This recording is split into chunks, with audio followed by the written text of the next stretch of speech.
Hey, vinyl community. So today I thought I would do this, just kind of popped up, so it's kind of last minute, trying to do it on my phone, but this unofficial garage rock vinyl tag 2025. I actually got the rest of the week off, so I had a little extra time on my hands, so I thought I would try to do this. This is from Blockhead, like George. Not that familiar with his channel, but it looks pretty cool. A lot of cool bands that he's talking about. And anyway, he does a quick, it's 6 questions, so I thought I'd just try to nail this down real quick. Blockhead, thanks for doing this. And so his first question is, show an album from 1965. Well, whenever I think of 1965, I can't help it. It's probably an album that other people are going to show too, but I mean, I can't help but, it's the Sonics, I mean, that's, when it comes to garage rock and in 1965, this is the album that I just think of immediately. Great record, and then in the following year, of course, the band came up with another killer record, which is Boom. So yeah, for 1965, I've got to pick the Sonics, even though other people will probably show it, and it's not the most original. The second question is, show garage rock revival record. Okay, so when I think of garage rock revival, I immediately think of the Flaming Groovies. I mean, they to me epitomize that, 70s garage rock era revival of the music, really kind of like, kept the torch burning, in a lot of ways, and they kind of veered between garage and power pop. I guess some of their Shake Some Action was a fairly almost kind of a different band in a way. Still good, but a little bit more on the pop orientated side of things. Still a great record. And so yeah, I think of them, but then there's another band. I had to mention them too because I just don't think they get mentioned that often, and I wish they did, which is the Dictators. So yeah, this was another band that to me kept the flame burning during those years when punk was happening, and garage was a big part of that, and moving it into that. There's a lot of other bands that you could pick too, but I just don't think the Dictators get mentioned all that often. And I think they're a great band.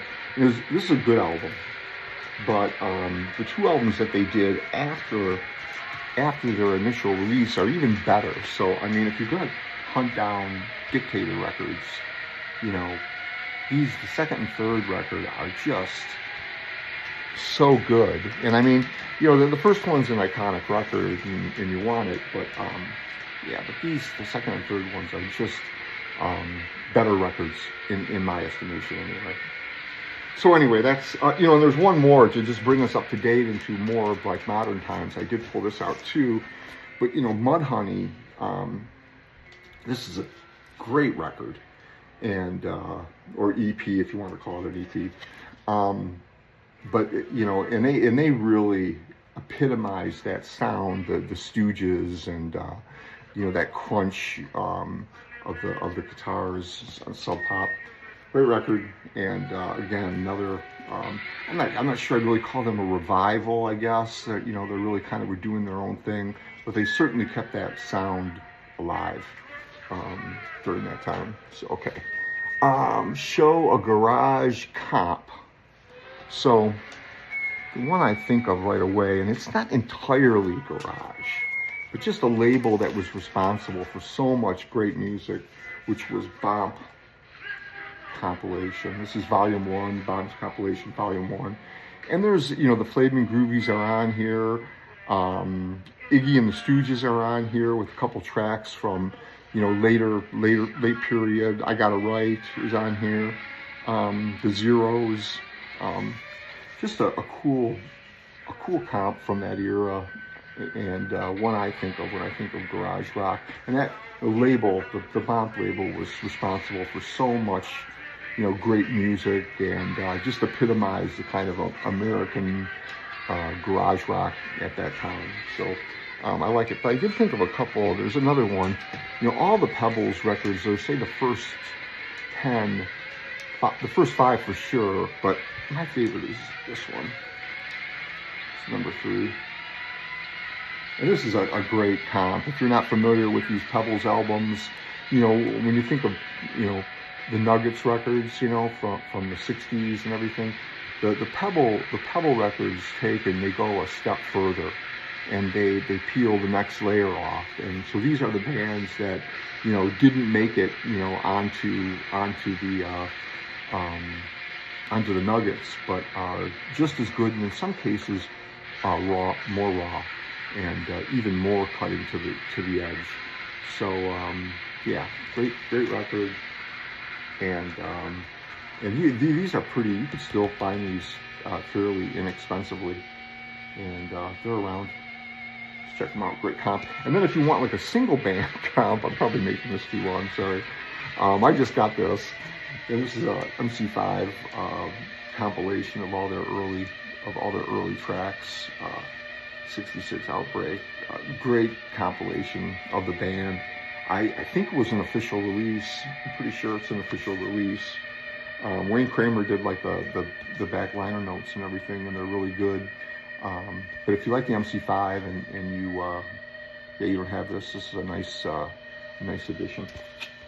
Okay, so comp show Garage 45. So yeah. So, when I think of Garage 45s, it's kind of like coming from the Detroit area. So immediately, I think of like Sonic Rendezvous, City Slang, which to me might be the single greatest garage rock track that there is.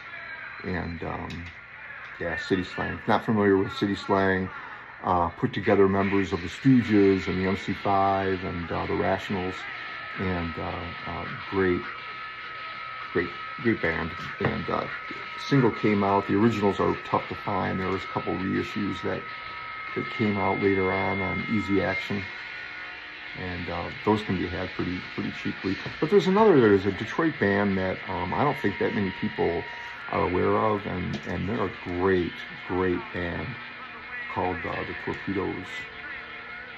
And yeah, there's a song on here, Pop Star, which is dedicated to I think they dedicate it to Johnny Thunder on here, if I'm not mistaken. But the sound of the track really sounds like Iggy from that late 70s period. It's got that punky punch to it, and great single.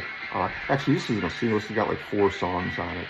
It would just try to load these up. This band didn't do. I don't think there's ever been a full length album, but there is a CD that gathers together all of their singles and then a bunch of demos and some live tracks too. So look for. There's a pretty cool CD. I have it, but I didn't pull it out. Compilation of all their stuff. So if you're curious about the Torpedoes, and but if you want, like, this is probably the best EP or single that they have. So there's show live garage album. What did I do with my here? So I pulled out 2. One is the Pirates, and out of their skull.